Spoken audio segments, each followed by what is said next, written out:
अफजल साहब, मुझे आप बताइएगा, जैसे कि अमीर साहब भी कह रहे हैं उनको नहीं लगता, आप इस राय से इत्तेफाक करते हैं? नहीं, बिल्कुल भी नहीं।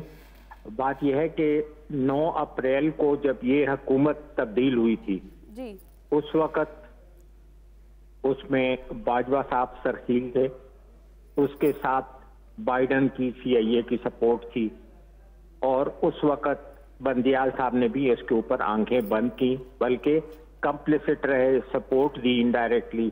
रात को गाड़ियां आई, रात को अदालतें खुली और उसकी हर तमाम जितने स्टेट की पावर थी वो तमाम इमरान खान के खिलाफ थी।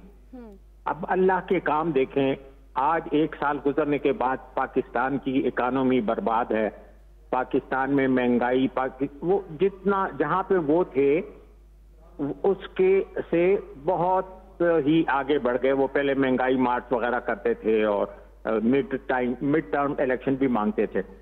अब 1 साल में ये हुआ कि बाजवा की जितनी पोजीशन बर्बाद हो गई और जायज तौर पर हुई, जितना नुकसान उसने पाकिस्तान के इमेज को, पाकिस्तान की आर्मी के इमेज को पहुंचाया और पाकिस्तान की इकोनॉमी को पहुंचाया। उसके बाद बाइडन की अपने मुल्क में, मैं कल देख रहा था सोशल मीडिया पे, उनकी जो रेटिंग थी वो 27 पर आ गई थी, यानी उसको दोबारा शायद इलेक्शन कंटेस्ट करने के लिए टिकट भी ना मिले। अच्छा, तीसरे जो फरीक थे अता उमर बंदियाल साहब, अल्लाह ताला ने उसके दिल में डाला कि नहीं, इस हद तक भी नहीं जाना चाहिए कि एक फरीक के खिलाफ इस हद तक ज्यादती की जाए, और उसने कहा कि जी मैं आइन के मुताबिक फैसला करूंगा।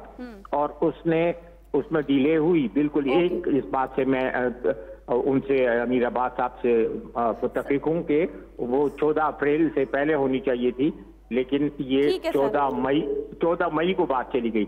ये ठीक हो गया सर, आपका पॉइंट समझ आ गया। साबिर शाह साहब, मैं इस पर आपका एनालिसिस भी जानूंगी, लेकिन एक ब्रेक का कहा जा रहा है। Stay with us.